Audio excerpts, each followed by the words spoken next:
ನನ್ನ YouTube channel ವೀಕ್ಷಕರಿಗೆ ಹೃತ್ಪೂರ್ವಕವಾದ ಸ್ವಾಗತ. ನಾನು ತುಮಕೂರು 2047 ಬಗ್ಗೆ ಭಾಳಷ್ಟು ಎಪಿಸೋಡ್ಗಳು ಮಾಡಿದ್ದೀನಿ. ಇದು ಅದಕ್ಕೆ ಸಂಬಂಧಪಟ್ಟಂಥ ಎಪಿಸೋಡ್. ಯಾಕೆ 1000 ಎಪಿಸೋಡು ಆಲ್ಮೋಸ್ಟ್ ಆಲ್ ಅದಕ್ಕೆ ಸಂಬಂಧಪಟ್ಟವೇ ಇರ್ತವೆ. ಈಗ ನಾನು ಇವತ್ತು Tumakuru data district, Tumakuru data ಜಿಲ್ಲೆ ಮಾಡಬೇಕು ಅಂತ ಹೇಳ್ಬಿಟ್ಟು ಕಳೆದ ಅವಧಿಯ GS ಬಸವರಾಜ್ ಅವರ ಅಧ್ಯಕ್ಷತೆಯಲ್ಲಿ ದಿಶಾ ಕಮಿಟಿ ನಡೆಯುವಾಗ ಅದರೊಳಗೆ ನಾವು ರೆಸೊಲ್ಯೂಷನ್ ಮಾಡಿದ್ದೀವಿ. ಇದ್ರ ಬಗ್ಗೆ ಕೇಂದ್ರ ಸರ್ಕಾರದಲ್ಲಿ ಪ್ರಧಾನಮಂತ್ರಿಯವರ ಜೊತೆಯಲ್ಲಿ ಕಮಿಟಿಗಳಲ್ಲಿ ಇರ್ತಕ್ಕಂಥ ಒಬ್ಬರು ಉನ್ನತ ಎಕ್ಸ್ಪರ್ಟ್ ಕರ್ಸಿಲ್ಗೆ ನಾವು ಚರ್ಚೆ ಮಾಡಿದ್ವಿ ಯಾವ ರೀತಿ ಮಾಡಬೇಕು ಅಂತ. ಪಾಪ ಅವ್ರು ನಮ್ಮ ಸ್ಟೇಟ್ಮೆಂಟ್ ನೋಡಿ, ನನ್ನ ಈ ಪೇಪರನ್ನು ಓದಿ, ಬೇರೆಯವ್ರು ಹಾಕಿದ್ದು ನೋಡಿ ಅವರೇ ಇಂಟ್ರೆಸ್ಟ್ ಆಗಿ ಫೋನ್ ಮಾಡಿ ನಮ್ಮ ಸ್ನೇಹಿತರು ಅವರು ಬಂದು ಇಲ್ಲಿ ಬಸವರಾಜ್ ಅವ್ರ ಜೊತೆ ಚರ್ಚೆ ಮಾಡಿದ್ರು. ವಂಡರ್ಫುಲ್ ಇದು ಮಾಡಬೇಕು ಅಂತಕ್ಕಂಥದ್ದೆಲ್ಲ ನಾವು ದಿಶಾದಲ್ಲಿ ರೆಸೊಲ್ಯೂಷನ್ನು ಮಾಡಿದ್ವಿ. ನಮಗೆ ತುಮಕೂರು ಜಿಲ್ಲೆ ಒಳಗೆ ಡಾಟಾ ಡಿಸ್ಟ್ರಿಕ್ಟ್ ಮಾಡಬೇಕು ಅಂತ ಯಾಕೆ ಅನ್ನಿಸ್ತು ಅಂದರೆ ಬರೀ ಬೋಗಸ್ ಡಾಟಾ, ಯಾವ್ದಾರ ಇಲಾಖೆ ತಗೊಳ್ಳಿ ಸುಳ್ಳು ಡಾಟಾ ಅಲ್ಲೊಂದಿದ್ರೆ ಇಲ್ಲೊಂದಿರ್ತೇವೆ. ಇವರು ಅವನ್ನೇ ಕಂಟಿನ್ಯೂ ಮಾಡ್ಕೊಂಡು ಹೋಗ್ತಾರೆ, ಬದಲಾಯಿಸ್ಬೇಕು ಅಂತ ಇಲ್ಲ. ಗಣತಿ ಮಾಡಬೇಕು, ಜನಗಣತಿ, ಮನುಷ್ಯರು ಗಣತಿ, ಆಮೇಲೆ ಪಶುಗಳ ಗಣತಿ, ಇವು ಸುಮ್ಮನೆ ವೋಟರ್ ಲಿಸ್ಟ್ ಅವು ಇವು ಮಾಡ್ತಲೇ ಇರ್ತಾರೆ. ಇವನ್ನೆಲ್ಲ ಬಿಟ್ಟು ಲೈವ್ ಡಾಟಾ ಮಾಡ್ಕೊಂಬಿಡ್ಬೋದು, ಇದನ್ನೆಲ್ಲ ಪಕ್ಕ ಮಾಡ್ಕೊಂಬಿಟ್ರೆ ಅಂತ ಹೇಳ್ಬಿಟ್ಟು ನಾವು ಒಂದು ರೆಸೊಲ್ಯೂಷನ್ ಮಾಡಿದ್ವಿ. ಇದರೊಳಗೆ ನಮಗೆ ಒಂದು ಏನಪ್ಪ ಅಂದರೆ ಬೆಸ್ಟ್ ಇಲ್ಲಿ ನಮಗೆ ಏನು ರಿಸೋರ್ಸಸ್ ಇದೆ ಅಂದರೆ ನೋಡಿ, ಇದುವರೆಗೂ ಡಾಟಾನ ಎಲ್ಲೆಲ್ಲಿ ಸ್ಟೋರ್ ಮಾಡ್ತಾರೆ ಅಂತಕ್ಕಂಥದ್ದನ್ನು ಹೇಳ್ತೀನಿ. ದಿಶಾ ಅಂದ್ರೆ ಕನ್ವರ್ಜೆನ್ಸ್ ಎಲ್ಲ ಒಗ್ಗಟ್ಟಿ ತರಬೇಕು ಅಂತೀವಿ. ಇವ್ರು ಹಂಗೆ ಮಾಡ್ತಾ ಇಲ್ಲ, ರಾಜ್ಯದ್ದೇ ಬೇರೆ ಕೇಂದ್ರದ್ದೇ ಬೇರೆ. ನೋಡಿ, ತುಮಕೂರು ಸ್ಮಾರ್ಟ್ ಸಿಟಿನೊಳಗೆ ಸ್ಮಾರ್ಟ್ ಸಿಟಿ ಸಂಬಂಧಪಟ್ಟಿದ್ದು ಇಂಟಿಗ್ರೇಟೆಡ್ ಕಮಾಂಡ್ ಕಂಟ್ರೋಲ್ ಸೆಂಟರ್ ಅಂತ ಅಲ್ಲೊಂದು ಡಾಟಾ ಇಟ್ಟವ್ರೆ. NIC ಅದೊಂದು ಕೇಂದ್ರ ಸರ್ಕಾರದಲ್ಲಿ ಅದು ಯೋಜನೆ, ಅವೊಂದಷ್ಟು ಡಾಟಾ ಇಟ್ಟವ್ರೆ.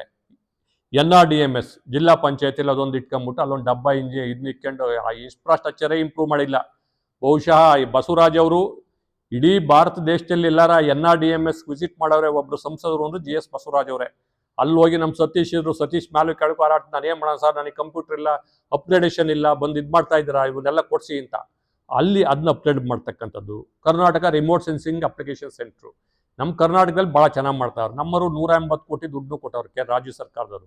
ಕೆಲವರೆಲ್ಲ GS ಲೇಯರ್ ಮಾಡಿ ಅಂತ ಇಂತಿಂಥ ಇಲಾಖೆಗಳು ಇಂಥ ದಿವಸಲೇ ಗುರುವಾರ ಇಂಥದ್ದು ಹೋಗ್ಬೇಕು, ಬುಧವಾರ ಇಂಥದ್ದು ಹೋಗ್ಬೇಕು ಅಂತ ಹೇಳಿ ಅಲ್ಲಿ ಚರ್ಚೆ ಮಾಡಿ ಅಪ್ಲೋಡ್ ಮಾಡ್ತಕ್ಕಂಥದ್ದನ್ನು ಆದೇಶ ಮಾಡಿದ್ದಾರೆ.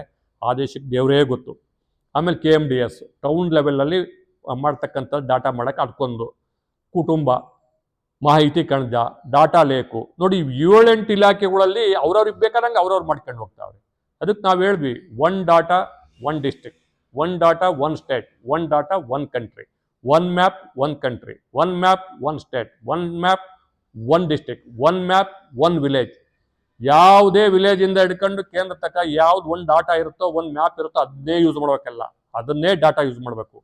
ಇವರು ಕನ್ಸಲ್ಟೆಂಟಿಗೆ ಕೊಟ್ಬಿಡ್ತಾರೆ, ಇವರೆಲ್ಲ GS ಲೇಯರ್ ಮಾಡೋಕ್ಕೆ. ಅವರೆಲ್ಲ ಹಾಕ್ಬಿಟ್ಟು ಅಪ್ಲೋಡ್ ಮಾಡ್ಬಿಟ್ಟು ಕೊನೆಗೆ ಕೊಟ್ಬಿಡುವಾಗ ಶೇಕ್ ಮಾಡಿಬಿಡ್ತಾರೆ. ಅವರು ಯಾಕೆ ಶೇಕ್ ಮಾಡಿಕೊಡ್ತಾರೆ ಅಂದರೆ ಇನ್ನೊಂದ್ಸರಿಗೆ ಅವ್ರು ಕರೆಯಲ್ವಲ್ಲ, ಅವ್ರನ್ನೇ ಕರಿಬೇಕು. ಇಲ್ಲಿ ತಪ್ಪಾಗಿರುತ್ತೆ, ಅವನ್ನ ಇಟ್ಕೊಂಡು ಇವ್ರೇನು ನಾವಲ್ಲಿ ಇದು ಮಾಡ್ತಕ್ಕಂಥದ್ದು. ಅದಕ್ಕೆ ಇದು ಆಗಬಾರ್ದು ಅಂತಕ್ಕಂಥದ್ದು ಒಂದು ತೀರ್ಮಾನ ಮಾಡಿ ಒಂದು ನಿರ್ಣಯನೂ ಕೈಗೊಂಡಿದ್ದೀವಿ. ಈಗ ಇಂಟಿಗ್ರೇಟೆಡ್ ಕಮಾಂಡ್ ಕಂಟ್ರೋಲ್ ಸೆಂಟರ್ ಸುಮಾರು 90 ಕೋಟಿ ಖರ್ಚು ಮಾಡುತ್ತೆ ಸ್ಮಾರ್ಟ್ ಸಿಟಿಗಳಿಗೆ. ಅದರಲ್ಲಿ ಇನ್ಫ್ರಾಸ್ಟ್ರಕ್ಚರ್ ಇರ್ಬೋದು, ಬಿಲ್ಡಿಂಗ್ ಇರ್ಬೋದು, 5 ವರ್ಷ ಮೇಂಟೆನೆನ್ಸ್ ಫೀಸ್ ಇರ್ಬೋದು, ಎಲ್ಲ ಸೇರ್ಕೊಂಡು ಭಾಳ ಬ್ಯೂಟಿಫುಲ್ ಆಗಿದೆ. SP ಆಫೀಸಲ್ಲಿದೆ. ಅಲ್ಲಿ ಇವನ್ನೆಲ್ಲರಿಗೂ ಇಷ್ಟು ಇಲಾಖೆಗಳವರೆಗೂ ಅಲ್ಲೊಂದೊಂದು ಚೇರ್ ಹಾಕಿ ಕುಂಡ್ರಿಸ್ಬೇಕು ಅವ್ರನ್ನ. ನೀವೆಲ್ಲ ಇಲ್ಲಿ ಕುಂತ್ಕೊಂಡು ಕಾಮನ್ನಾಗಿ ಅಪ್ಡೇಟ್ ಮಾಡಿ, ನೀನಿಗೆ ಬೇಕಾದಂಗೆ ನೀನು ಮಾಡೋದಲ್ಲ, ನೀನಿಗೆ ಬೇಕಾದಂಗೆ ನೀನು ಮಾಡೋದಲ್ಲ ಅಂತೇಳಿ ಕುಂಡಿಸ್ಬೇಕು. ಆಮೇಲೆ ಫಂಡ್ಸ್ಗೆ ಒಂದು ವೆರಿ ಗುಡ್ ಐಡಿಯಾ ಆಗ್ಬಿಡೈತೆ ನಮಗೀಗ. ಈಗ ಆಲ್ರೆಡಿ ಅಲ್ಲಿ ರೆವಿನ್ಯೂ ಬರುತ್ತೆ, ಇವರೆಲ್ಲ ವೈಲೇಷನ್ ಮಾಡಿರ್ತಾರಲ್ಲ ವೆಹಿಕಲ್ನರೆಲ್ಲರೂ ಹಾಕಿ ಆ ಫಂಡ್ಸ್ನ ಅದರ 50% ಸ್ಮಾರ್ಟ್ ಸಿಟಿ ಒಳಗೆ ಇದಕ್ಕೆ ಇಂಟಿಗ್ರೇಟೆಡ್ ಕಮಾಂಡ್ ಕಂಟ್ರೋಲ್ ಸೆಂಟ್ರಿಗೆ ಬಳಸ್ಕೋಬೇಕು ಅಂತ ನಾವು ತೀರ್ಮಾನ ಮಾಡಿದಾಗ ಡಾಟಾ ಡಿಸ್ಟ್ರಿಕ್ಟ್ಗೆ ಆರಾಮಾಗಿ ದುಡ್ಡು ಸಿಕ್ಬಿಡುತ್ತೆ. ಈಗ ಹೊಸದಾಗಿ ಅಲೋಕೇಶನ್ ಮಾಡಬೇಕು ಅಂತ ಇಲ್ಲ, ಬಿಲ್ಡಿಂಗ್ ಐತೆ, ಇನ್ಫ್ರಾಸ್ಟ್ರಕ್ಚರ್ ಐತೆ, ದುಡ್ಡು ಅಲ್ಲೇ ಐತೆ. ಅದಕ್ಕೆ ನಿರ್ಣಯ ಮಾಡ್ಬೇಕೀಗ. ಈಗ ಆಲ್ರೆಡಿ ನಮ್ಮ ಹಿಂದಿನ ದಿಶಾ ಕಮಿಟಿ ನಿರ್ಣಯದ ಪ್ರಕಾರ ಈಗ ರಾಜ್ಯ ಸರ್ಕಾರಕ್ಕೆ ಬರ್ದವ್ರು. ಈಗ KUDFC ಬರ್ದು ಕುಂತವ್ರು. ಅದು ಆ ಲೆಟ್ರ್ ತರಿಸ್ತೆ ನಾನು, ಕರೆಸ್ಬಿಟ್ಟು ಅವ್ನಿಗೆ ನಮ್ಮ ಅಶ್ವಿನ್ಗೆ ಹೇಳಿದೆ, ಅಲ್ಲಿಗೆ ಯಾಕಪ್ಪ ಬರೀತೀರಾ, ಫಸ್ಟು ನೀವು ಅಲ್ಲಿಂದ ಅರ್ಬನ್ ಸೆಕ್ರೆಟ್ರಿಗೆ ಬರೀರಿ, ACSಗೆ, ಇವ್ರಿಗೂ ಬರೀರಿ, ಯಾರಿಗೆ ನಮ್ಮ ಪೊಲೀಸ್ ಡಿಪಾರ್ಟ್ಮೆಂಟ್ಗೆ, ಆರಕ್ಷಕ ಠಾಣೆ ಇಲಾಖೆಯವರಿಗೆ, ಅವಾಗ ಗೃಹ ಇಲಾಖೆನವ್ರಿಗೆ, ಅವರಿಬ್ಬರೂ ತೀರ್ಮಾನ ತಗೋಬೇಕು ಅಂತ. ಈಗ ಸಲ್ಲ ಸರ್ ನಾವು ಬರೆಯೋಕ್ಕಲ್ಲ, ಅಲ್ಲಿಂದ ಹೋಗ್ಬೇಕು ಅಂತ. ಅಲ್ಲಿಂದ ಬರೆಯೋಕೋದ್ರೆ ಫಾಲೋ ಮಾಡೋರು ಆಗ್ಬೇಕಲ್ಲ. ಈಗ ನಾನೇ ಅದರಿಂದ ಬಿದ್ದಿದ್ದೀನಿ. ಈಗ ನಮ್ಮ ಅದೃಷ್ಟಕ್ಕೆ ಉಮಾಶಂಕರ್ ಅವರೇ ಅರ್ಬನ್ ಡೆವಲಪ್ಮೆಂಟ್ ಸೆಕ್ರೆಟರಿನೂ ಅವರೇ ACS. ನಮ್ಮ ಆರಕ್ಷಕ ಇಲಾಖೆ ಒಳಗೂ ಗೃಹ ಇಲಾಖೆಗಳಿಗೂ ಅವರೇ ಕುಂತ್ಕೊಂಡು ಅವರು ಸೋಮಣ್ಣವರು ಪರಮೇಶ್ವರ್ ಅವರು ಎಲ್ಲ ಒಂದು ಮೀಟಿಂಗ್ ಮಾಡಿ ಒಂದು ತೀರ್ಮಾನ ತಗೊಂಡ್ರೆ ಒಂದೇ ದಿವಸ ಆರ್ಡ್ರ್ ಪಾಸ್ ಮಾಡಿಬಿಡ್ಬೋದು.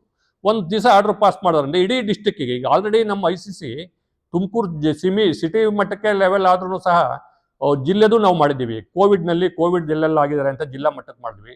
ಈಗ ಬೋರ್ವೆಲ್ ಕೊರೆದು ಬಿಟ್ಬಿಡ್ತಾರಲ್ಲ ಕ್ಯಾಪ್ ಹಾಕ್ತಂಗೆ, ಎಲ್ಲಿ ಬೋರ್ವೆಲ್ ಕೊರೆದ್ರು ಏನು ಮಾಡಿರು ಅಂತ ಅದು ಮಾಡ್ಕೊಂತವ್ರೆ. ಈಗ ನಾನು ಅವ್ರಿಗೆ ಹೇಳ್ತಿದ್ದೆ ಪಾರಂಪರಿಕ ಕಟ್ಟಡಗಳು ಅವೆಲ್ಲ ಮಾಡಿ ಅಂತ. ಈಗ ಮಾಡೋಕ್ಕೆ ಟೀಮ್ ಇದೆ, ಅದಕ್ಕೆ ಟೀಮ್ ಕೊಟ್ಬಿಟ್ರೆ ನಾವು 2047ಕ್ಕೂ ಅದು ಬಳಸ್ಕೋಬೋದು, ಫಂಡ್ಸು ಆಗುತ್ತೆ. ಶಾರ್ಟೇಜ್ ಬಂದು ಅಂದರೆ ಗಣಿ ಫಂಡ್ಸ್ ಕೊಡಿ, ಮೈನ್ಸ್ ಇಲಾಖೆದು ಬರುತ್ತೆ, ಎಲ್ಲ ಹಂಚ್ಕೊಳಕ್ಕೆ ಹೋಗಬೇಡಿ ಅದನ್ನ. ಯಾಕೆ ಪಕ್ಕ ಡಾಟಾ ಆಗಬೇಕು, ಎಲ್ಲ MLA ಗಿಷ್ಟು MP ಗಿಷ್ಟು ZPರ್ಗಿಷ್ಟು ಅಂತಕ್ಕಂಥದ್ದು ಹೋಗ್ದದ. ಕೆಲವು ರಿಸೋರ್ಸ್ ಫಂಡನ್ನು ರೆಗ್ಯುಲರ್ ಮಾಡ್ಕೊಂಡ್ರೆ ಡಾಟಾ ಡಿಸ್ಟ್ರಿಕ್ಟ್ ಮಾಡ್ತಕ್ಕಂಥದ್ದು 2047ಕ್ಕೆ ಇಡೀ ಪ್ರಪಂಚದಲ್ಲಿ ನಮ್ಮ ನಂಬರ್ 1 ತುಮಕೂರು ಡಿಸ್ಟ್ರಿಕ್ಟ್ ಮಾಡ್ಬೋದು ಅಂತ. ಈಗ ಆಲ್ರೆಡಿ ಸಜೆಷನ್ಸ್ ಕೊಟ್ಟಿದ್ದೀವಿ, ದಿಶಾದಲ್ಲಿ ನಿರ್ಣಯನೂ ಆಗೈತೆ. ನಾನು ಮಧ್ಯಂತರ ವರದು ಕೊಟ್ಟಿರ್ತಕ್ಕಂಥ ನಂಬರ್ 1 ಜ್ಞಾನದಾನ ಮಾಡಿ ಅನ್ನೋ ರಿಪೋರ್ಟ್ನಲ್ಲೂ ಕೊಟ್ಟಿದ್ದೀವಿ. ಇದು ಇಂಪ್ಲಿಮೆಂಟ್ ಮಾಡಬೇಕು ಅಂತಕ್ಕಂಥದ್ದಕ್ಕೆ ಇಷ್ಟು ವಿಚಾರಗಳನ್ನು ನಾನು ಇದುವರೆಗೂ ಹೇಳಿದ್ದೀನಿ. ಇದುವರೆಗೂ ನನ್ನ ಯೂಟ್ಯೂಬ್ ವೀಕ್ಷಣೆ ಮಾಡ್ತಕ್ಕಂಥವ್ರಿಗೆ, ನಮ್ಮ ವೀಕ್ಷಕರಿಗೆ ಧನ್ಯವಾದಗಳು. ಸಬ್ಸ್ಕ್ರೈಬ್ ಮಾಡಿ, ಬೆಲ್ ಬಟನ್ ಒತ್ತಿ, ಹೆಚ್ಚೆಚ್ಗೆ ಶೇರ್ ಮಾಡಿ ಅಂತ ಹೇಳ್ತಾ ಮತ್ತೊಮ್ಮೆ ತಮ್ಮ ಧನ್ಯವಾದಗಳನ್ನು ಅರ್ಪಿಸುತ್ತಾ ನಾನು ಈ ಎಪಿಸೋಡ್ ಮುಗಿಸ್ತಾ ಇದ್ದೀನಿ. ಜೈ ಹಿಂದ್, ಜೈ ಶಕ್ತಿಪೀಠ.